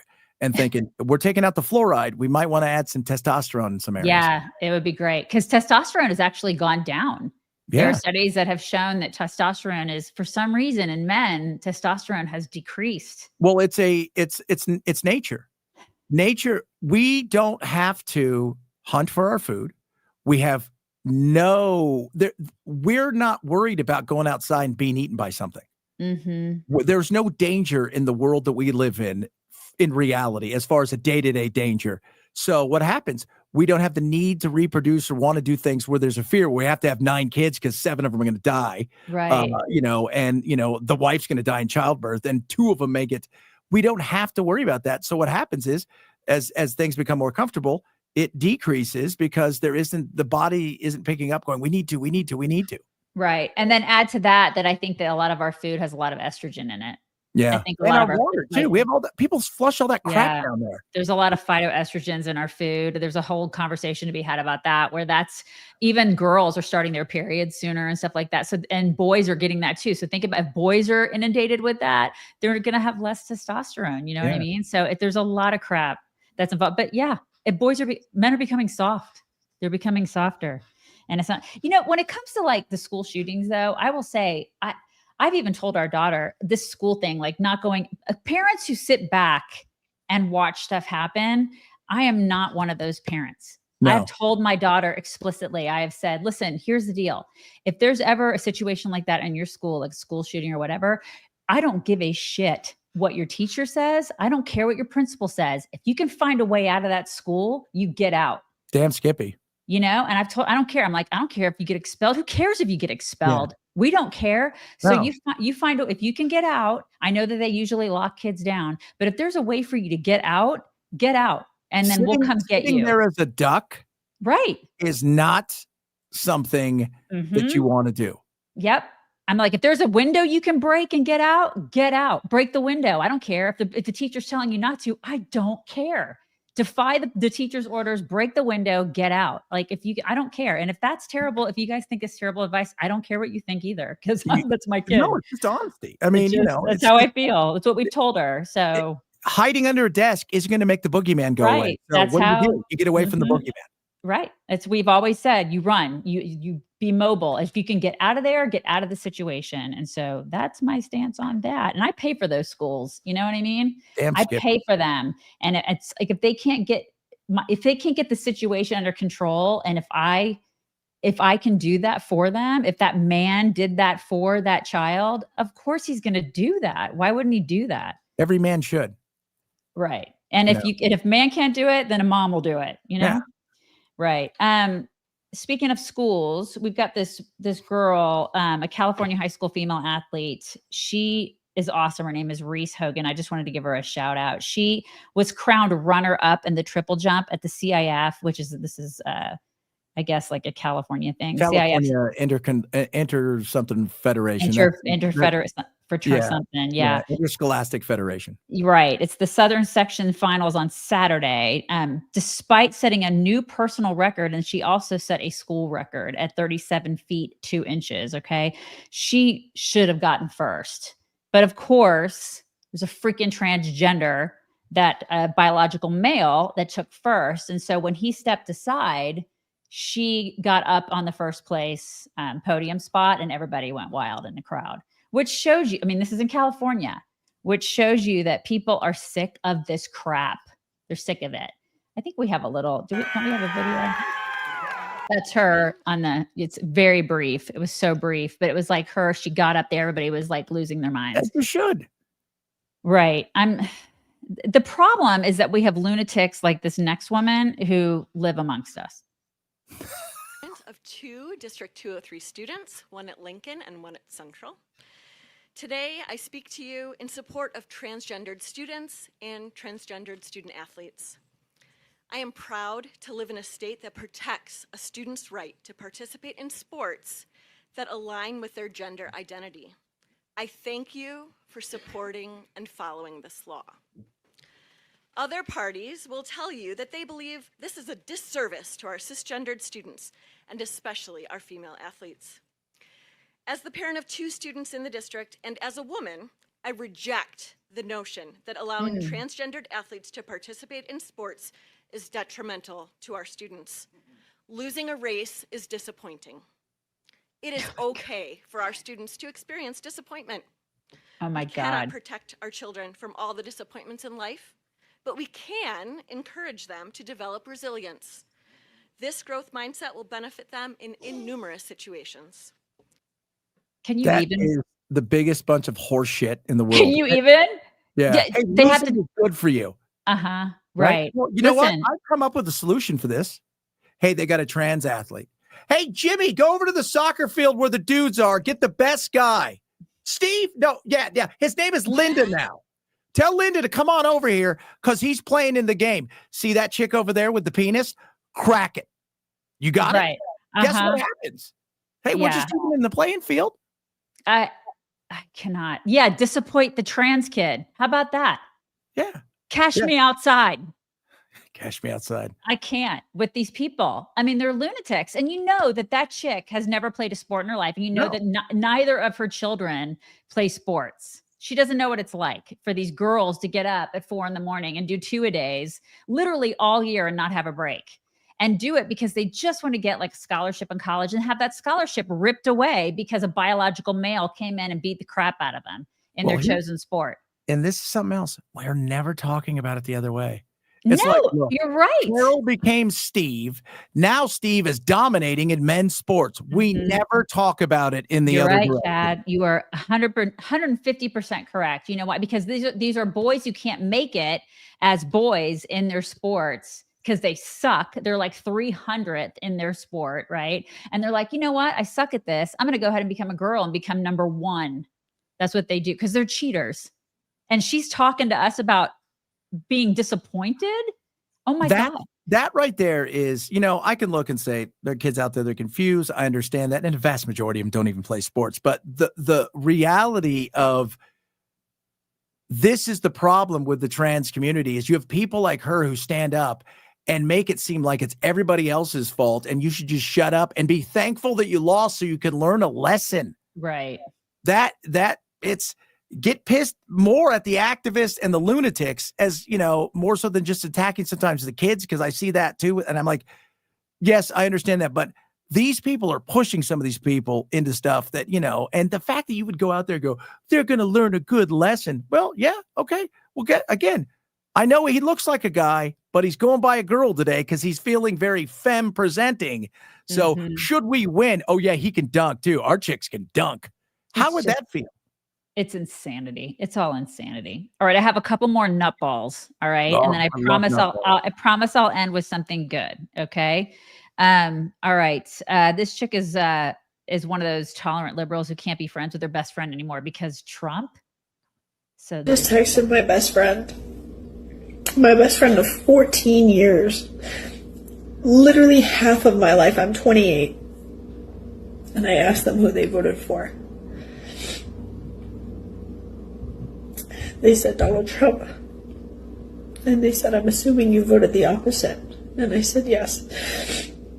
And then my friend texted me and said, will you still be my friend? That's insane, doesn't she? She's insane. Yeah. She's mentally unwell. Like, oh my gosh. Are you, I'm waiting. What happened? I don't know how the relationship ends. She said that she couldn't be friends with her friend anymore. They were friends for, what did she say, 14 years? And then she's like, I can't be friends with you anymore because you voted for Trump. My God. It's just so crazy. Have you lost any friends because of this? No. Have you? And by the way, most of my friends are uber liberal. In fact, two of Are my you best serious? friends, Really? yeah, two of my best friends, who one of them was there the day I was born because his mom, my mom were best friends. He is so liberal, him and his brother. I love them to death. And they ask me questions and we'll banter about politics, but we very rarely talk about anything else. And they would never get rid of because they're adults and they would never get rid of friends. And they're men. I think men are a little different. I think women are so to the left and so emotional. Just so emotional about it. I think most guys I've lost. Men are just going to be like, they're going to bust their balls, right? They're going to kind of bust each other's balls and say whatever. But I mean, there's going to be some men who are going to break up with their other because they're beta men. They're not the guys that run in and save the little kid in the water. Mm-hmm. Yeah. Still, they're the guys who need saving. Yeah, I don't know that women are a little bit more emotional, and I've actually lost probably 2 or 3. Really? Oh yeah. When we first started our site, like in 2009, I had one very, very good friend. I've talked about her several times on the show. Her name is Tammy. She's probably out there.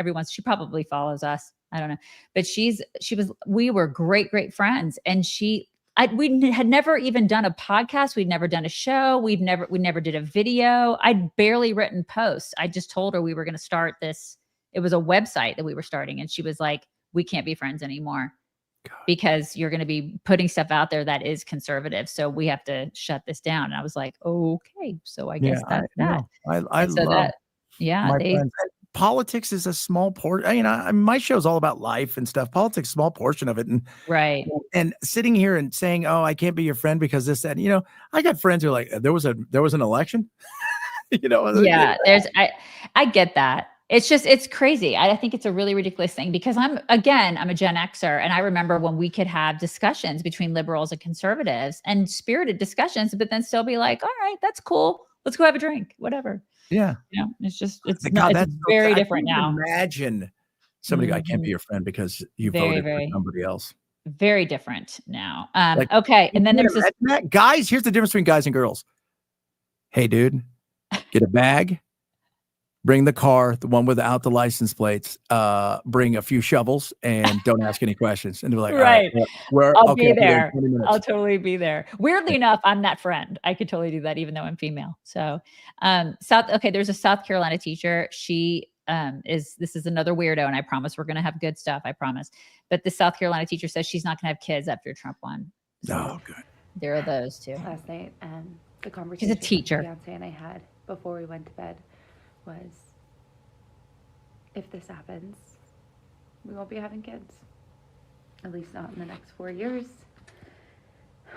We definitely can't have them in the state we live in now.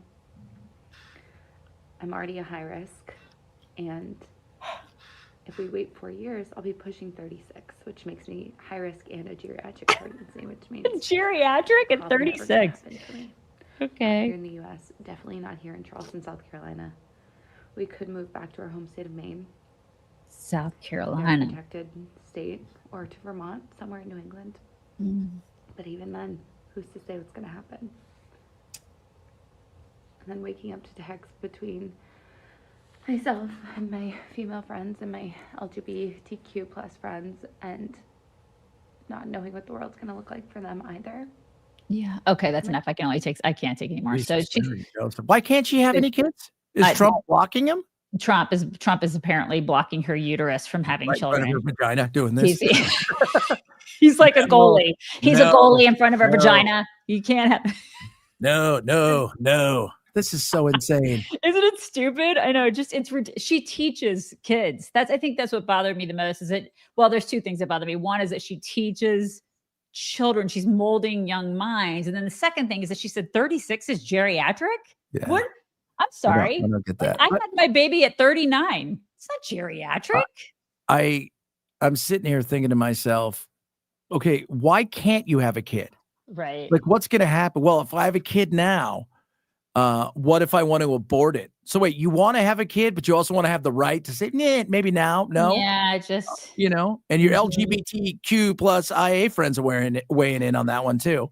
Yeah, I'm so glad that the blue hairs are weighing in. It's just so ridiculous. Okay, I know this is a few days old, but I just wanted to point something out, and then I promise there will be a positive note at the end of this. But there were some protests that happened in Asheville, North Carolina this past weekend. I'm going to show you the first clip. This is the first clip from the protest.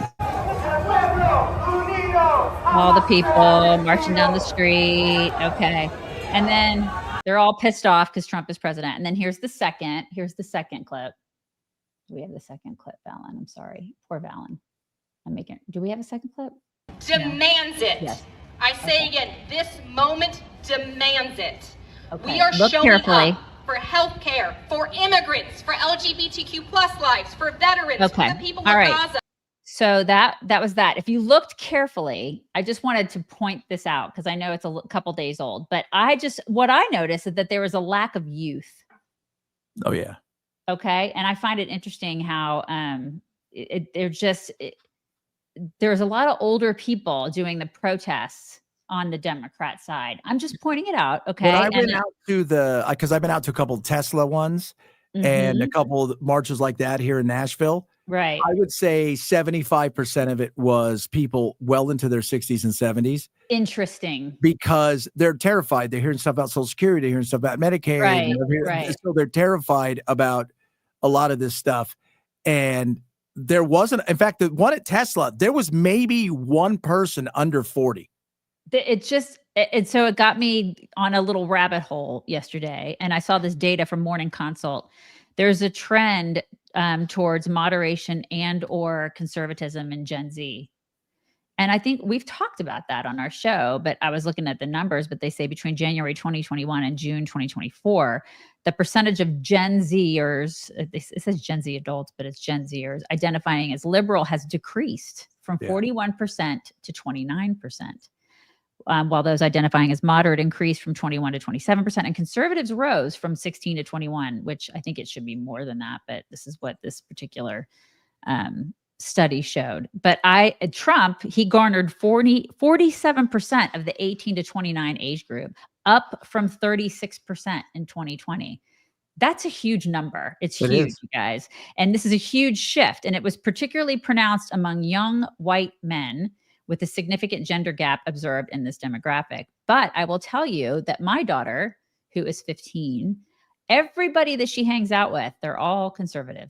My son, so his mom, uber progressive, California, uber progressive, sweet, great woman. She's wonderful, but she's also not, she always laughs because she's not blind to the wackiness of, but he's very much like all this stuff is wacky. And my stepdaughter, who's 15, she is about as America as she comes. Every day she'll be like, she'll come out and ask me political questions, and this should be like, America, she's like, I need my guns. Woo! Isn't it interesting?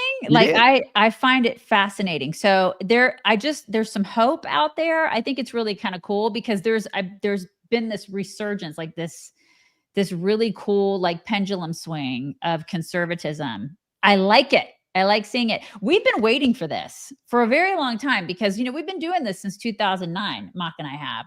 And we went through some years of, oh my God, these colleges, everybody is so liberal. Like, is the pendulum ever going to swing back? The pendulum's swinging back. Yeah. And it's happened. We're seeing it happen just based on these numbers and based on younger. Yeah.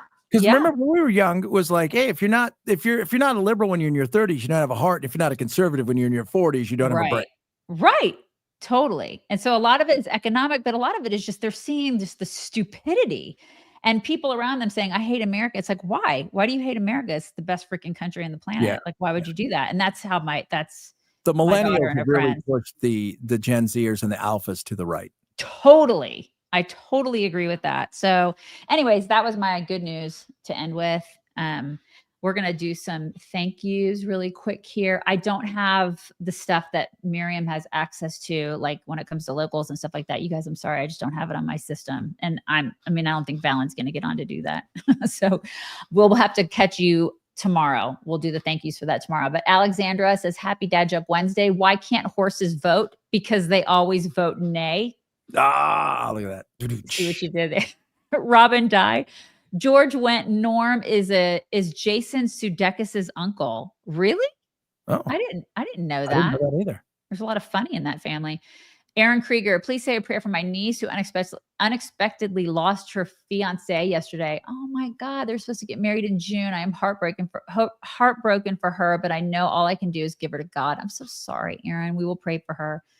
Uriel Gonzalez, Rush Limbaugh predicted once that Marco Rubio will one day be president of the United States. Rush Limbaugh was the GOAT. So he was the GOAT. Yeah. Leah Shalik, Schumer says Republicans are against clean energy. Whose team is Elon Musk on? We're against fascists dictating our energy. Take my money, jerks. Yeah, Leah. And thank you. Bo Mama 8, let those entitled celebrities do what they want, but they can pay for it themselves. U.S. taxpayers aren't funding their FaceTime. That's right. Brian Brumley, Marcel Marceau was the greatest mime. It goes without saying, take my money. You see what he did there? See what he did? Mime is money. You're right. Don Quixote, Dad Joke Wednesday. At King Arthur's birthday party, they played musical chairs. Who was the first knight eliminated? Surplus. Oh! Tom J. Thomas Massie has what Scott Adams calls a half pinion. It's easy to say no to everything, but he never explains what to cut or offers his own budget. That is a great point. That is a really great point, Tom J. Like, give me solutions. Don't just bitch and moan, Don't just be a negative person. I used to hate that in the corporate world. Like, I need a solution. Don't just be a no person. Don't bring me a problem. Bring me a solution. Right. Robin Dye. No tax on tips. Some servers 80% of income is tips. I'd like no tax on 80% of my income. There needs to be some limits. No tax on tips to $1 amount. That's a great point, Robin. YOLO Brick Road. Where do bad rainbows go? To prison. It's a light sentence, but it gives them time to reflect. Take my money. Dad Joke Wednesday. You're here on a really good day, Chad. Whoa. Jose Rodriguez. Morning from Texas. A cheese factory exploded downtown. Debris is all over the streets. Don't take my cheese, just my money. Jose. Team Media and Publishing. Daisy, I'm originally from DC. Escaped 21 years ago. You're wise to stay away unless you get a chance to question DJT. It isn't a swamp. It is a cesspool. Yeah, we tend to stay away from it unless we really have to go there. Our team is around that area, so we tend to go there every couple of years. YOLO Brick Road. Please block Bar S Boys. Enough is enough. Oh, did we have a troll? I wasn't paying attention to trolls this morning. You guys got to block the trolls. Ed Ferguson. Hard times create hard men. Hard men create easy times. Easy times create soft men, and soft men create hard times. And I think we're there. I think we're in soft men creating hard times right now. Becky Lewis, Chad, great seeing you today. I try to catch your show. Love you, Daisy. Thank you, Becky. And everybody give Chad some love. Thank you. I love coming. Marcus Drake, I lost several acquaintances in 2016 because I voted for Trump and my friends never faltered even though they disagreed. That's nice, Marcus. You have good friends. Those are good friends. Randy Craig, Vagina Goalie was the name of my old band name in high school. Happy Dad Joke Wednesday. It's a really, really good name, Randy. Vagina Goalie. And I'm the goalie. I'm going to stop stuff. So there you go. It's great. It's a really good name. All right, everybody give love to Chad. Chad, tell everybody where they can find you during the week. Go to my YouTube, Chad Benson Show. Like and subscribe. Appreciate when you do that. And of course, go to chadbensonshow.com and find out where I'm live on your radio across the nation. Great. Thank you. Mwah, mwah, mwah. Thank you so much for helping me today. You guys, we will be back with Mock tomorrow. Give Chad some love and we will talk to you tomorrow. Bye, everybody. Bye. Hello, beautiful people. This is the Chicks on the Right's Indian correspondent. Thank you for watching or listening. Be very sure to like, subscribe, and ring the bell to stay up to date on all of their delicious content. Okay, thank you. Come again.